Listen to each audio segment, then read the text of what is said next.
parquet mooy doole parquet bi rek. waaw doole bi parquet am nga xam ne dafa ëpp. waaw ndax yow leer na bu doon juge rek Lat Diop mi ngi këram. ah oui. maa la ko wax bu doon juge rek Samuel Sarr du nekk ci bracelet électronique. kon libéré nañ leen mais il y a autre chose. et tant que cette idée de politisation et de judiciarisation des dossiers ñu ngi si bu ñu sonal seen bopp. il y aura pas de stabilité moo indi tey li plombé au-delà des discours du premier ministre moo plombé suñu économie. bi Macky Sall yore réew mi nee naa leen la CREI day associer l'économie de notre pays day freiner doo dem réew mi du dem dafa am ay situation yoo xamante ni boo amee réew yi dañ lay ragal.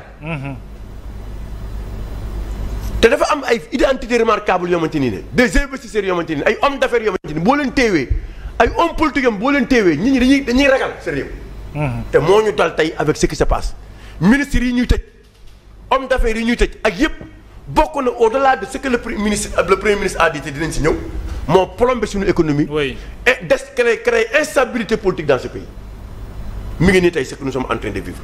mais li xew. waaw ñaaw na il faut libérer. Moustapha Diop et le laisser rentrer chez lui. oui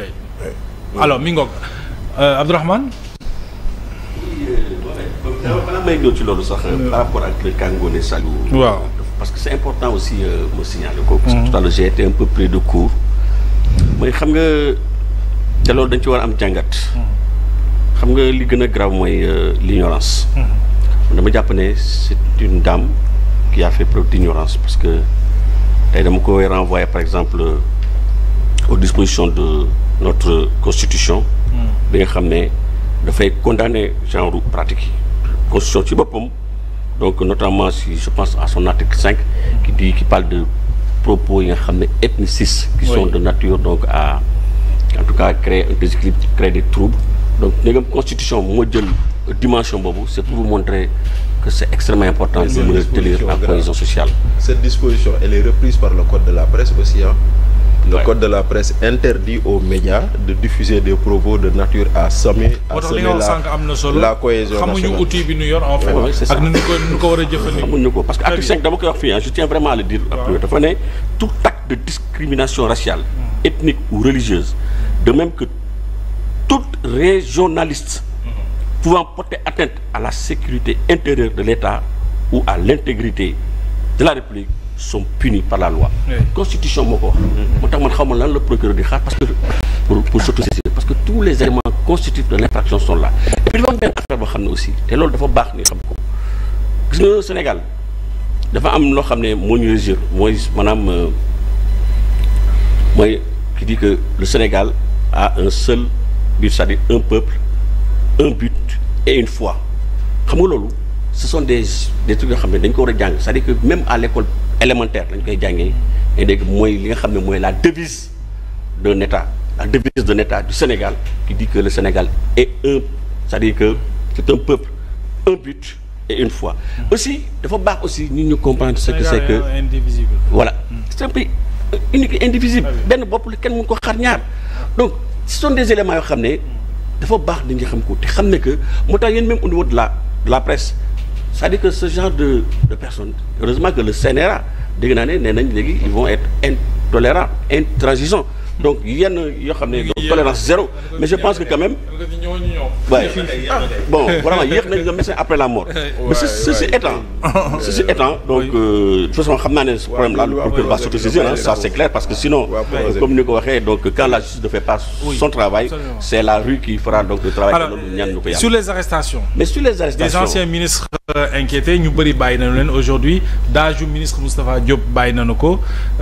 ni ñu ko déggee laaj bi mooy lan la Moustapha Diop di wéy di def kaso. ba xam nga Moustapha Diop. jàpp naa ne que waxuma la Moustapha Diop mais dina am ñeneen sax ñoo xam ne tamit dinañ leen bàyyi. te loolu li ñuy may chance mooy. heureusement que on est dans un état organisé parce que autorité yi fi nekk nii ñoom ni ñuy doxalee dafa jàpp ne que donc voilà. pas de mais en réalité ni ñuy doxalee c'est des règlements de compte. te ñun au niveau de la République des valeurs dañoo mës a condamné maanaam genre règlement de compte c'est-à-dire que ñun combats yi ñu mënee comme on l'a toujours dit ce sont des combats de principe d'ailleurs même à l'époque Ousmane Sonko bi ñu ko barricadé au niveau de la cité Keur Gorgui mais dañoo jógoon pour dénoncer ko parce que c'était pas normal que un citoyen ñu koy barricadé sans une décision de justice donc mais gis nañ ne que tey le constat mooy li nga wax démb mais tey lu wees loolu mooy moo xew tey aujourd'hui le cas de Mansour Faye par exemple keroog bi muy dem aéroport gars yi téye ko interdit ko de sortie alors que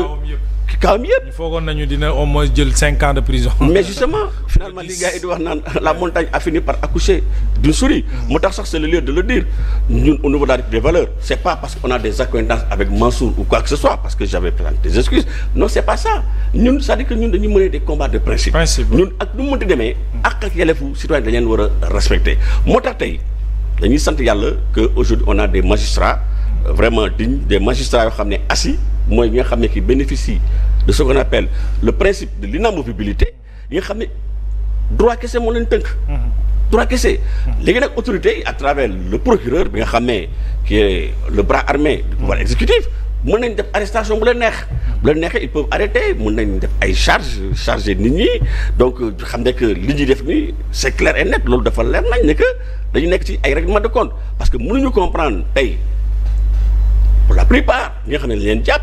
en tout cas au niveau du parquet nga xam ne tey c'est lui le maître des poursuites qui dépend du ministre de la justice qui dépend de Ousmane Sonko le premier ministre bi nga xam ne moom ci boppam moo fi newoon le ministre de la justice est une autorité politique et que ku ma ne mu jàpp ko da koy jàpp donc jàpp nañ nekk tey jii ñi nga xam ne tey jii ils sont tous en détention c'est de l'œuvre de Ousmane Sonko bi nga xam ne tey jii dafa mel ni dafa nekk dans ce qu'on appelle des règlements de compte mais suñu système judiciaire est conçu de telle sorte que on a des magistrats assis et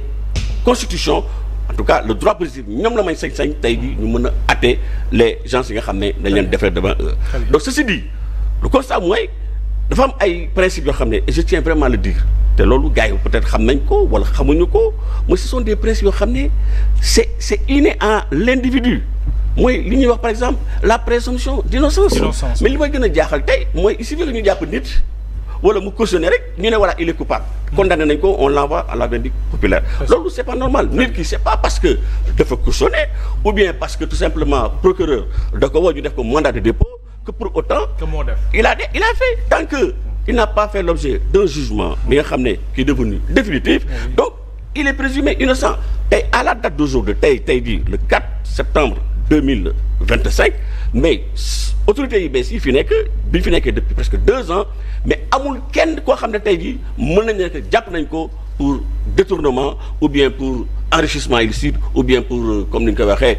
voilà ay surfacturation ak yu demee noonu li ñu def yëpp en fait ce sont des accusations yoo xam ne tey c'est fondé sur rien donc jàpp nañ ne que tey après 2 ans gars yi dañu jalgati dañoo juum donc ils sont dans l'erreur ils se cherchent parce que pratiquement ñi nga xam ne dañ leen jàppoon ñoom ñëpp mettre leen dans les liens de la détention par la suite ñu bàyyi leen le cas Mansour Faye Mamadou Diop bi nga xam ne mooy comment il s'appelle Ousmane Diop bi nga xam ne dañ leen bàyyi mais imaginez-vous Mohamed xoolal préjudice bi leen causé ay doomu aadama yoo xam ne tey jii ils sont blancs comme neige nga jël leen rab téye leen en prison pendant 4 mois pour après ñu bàyyi leen yeneen boog def leen dara moo tax man fa lay daanalee j'invite ces personnes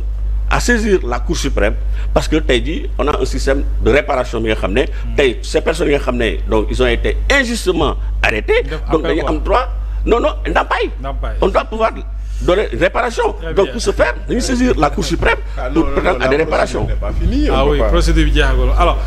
Sori la réduction la réduction des comptes sur le principe ñëpp ci d'accord mais ni mbiri di demee nii ak ni ñu ko ni ñu ci communiquer réyal ko jàpp ci ay anciens ministres yu bari ñu ci bari tey ñu seeni kër tëdd Moustapha Diop moom moo ci des alors tey ñu ngi ne daajam bàyyi nañu ko situation bi ni mu retourné woon nii ban lecture nga ci def. Moustapha Diop ak Lat Diop même bu fekkee les dossiers ne sont pas les mêmes. Absolument. Mais je pense que 4 premiers ministres yi ou 5 je pense que Ismaïla Madior Fall la woon